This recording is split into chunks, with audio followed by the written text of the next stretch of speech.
Today I'd like to continue our journey through chapter 14 of the Gospel of Matthew. Take a look at a very famous story from chapter 14, the story of the walking on the water, which we find in verses 22 to 33.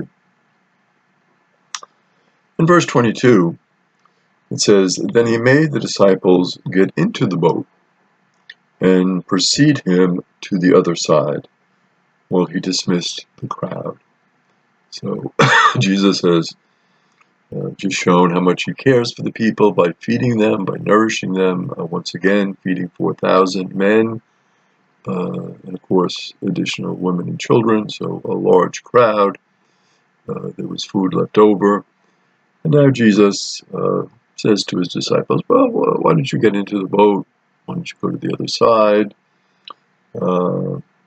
And then Jesus is talking to the crowd and dismisses the crowd. So at this point, we can presume that Jesus is by himself. He's just done the miracle, and perhaps he wants to take some time out to pray quietly, and he's sent the disciples off. Then in verse 23, after doing so, he went up to the mountain by himself to pray. When it was evening, he was there alone. So once again, we see Jesus on the mountain. Again, a very familiar theme in the Gospel of Matthew, because Matthew is always portraying Jesus as the new Moses.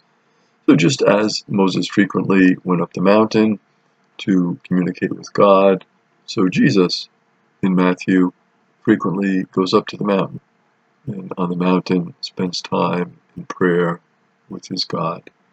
Again, it shows the importance of prayer in the ministry of Jesus. It shows the priority of prayer in his life. It shows his devotion to prayer. So important for us to realize, Jesus, the Son of God, the second person of the Trinity, still taking time to communicate with God. How important, therefore, it is for us, obviously, to spend time with God, to make prayer the priority in our life, as Jesus obviously made prayer the priority in his life.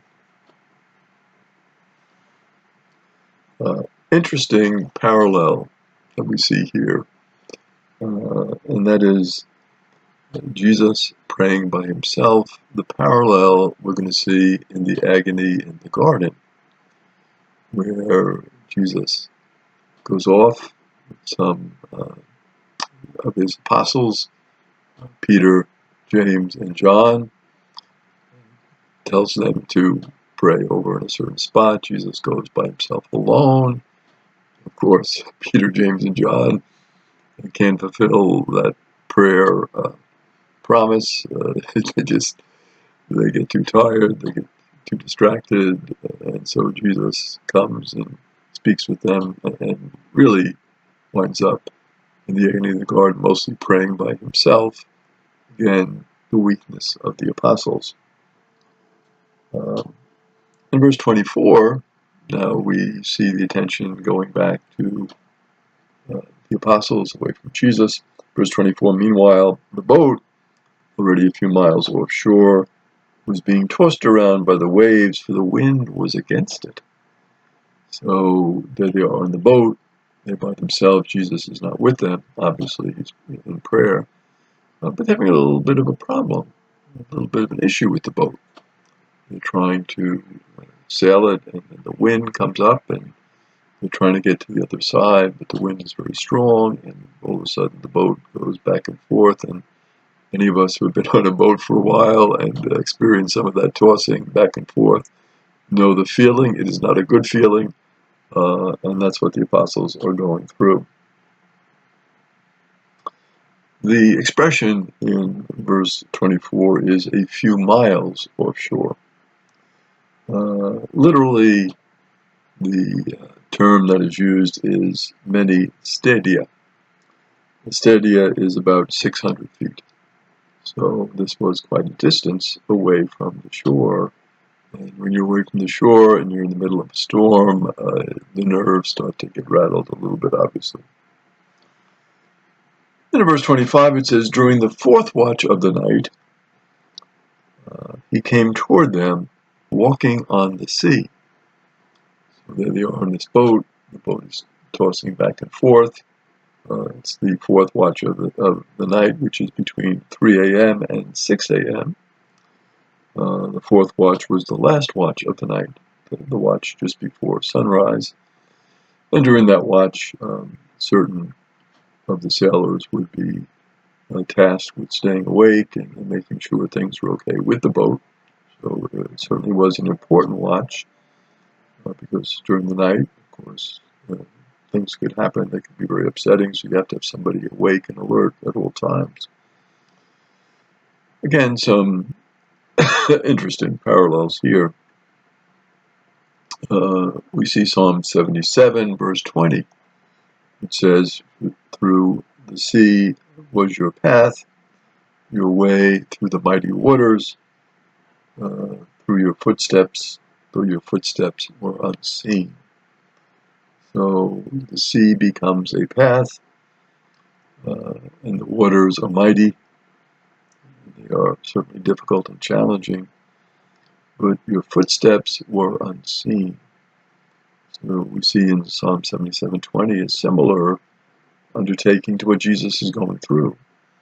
He's going through the sea, that becomes his path, but his footsteps were unseen by the apostles. Again, they're concentrating on the storm, and they're not realizing what's happening.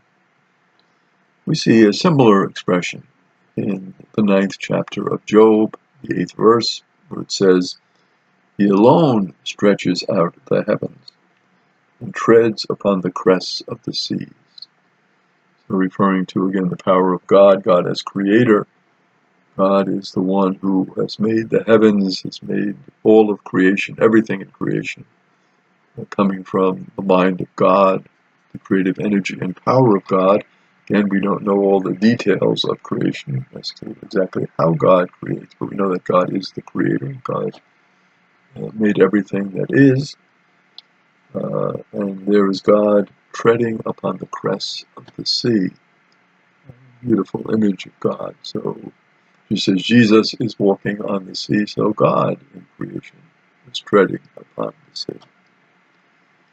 Then also we see a similar expression in the 38th chapter of Job, the 16th verse, and of course in the book of Job you have many beautiful poetic images of how God works.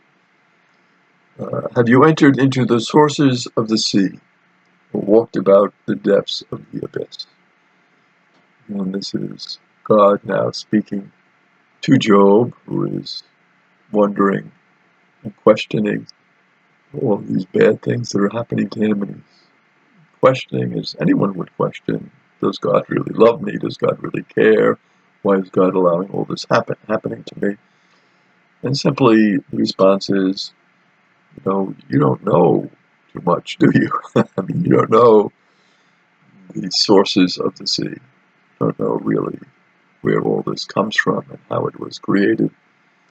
And you haven't really walked on the sea, the depths of the abyss. And again, it's a little comparison of our limited knowledge with the amazing knowledge of God. And of course, when we think of our knowledge and how difficult it is for us to master things, even with all of the speed and sometimes accuracy of artificial intelligence, we know all of it pales in comparison to the great knowledge and the wisdom and the insight and the love of God. So in these verses from the book of Psalms, from 2 verses from Job, we see that image of the walking on the sea. And certainly Matthew has this in his mind as he's explaining what Jesus is about. So in verse 26, we have a change. When the disciples saw him walking on the sea, they finally see, oh, there he is, Jesus, he's walking. They were terrified. So again, fear overcame them. It is a ghost, they said. They cried out in fear. So you can just imagine that they are in the middle of the sea. They're in the midst of a difficult moment with the boat being tossed around, and they think well, maybe I'm imagining this. Maybe this is a dream. Maybe it's a ghost. It can't be Jesus. We left him on the shore. We were in the boat. Jesus wasn't with us, and now he's walking on the sea. This is impossible. This could not be happening.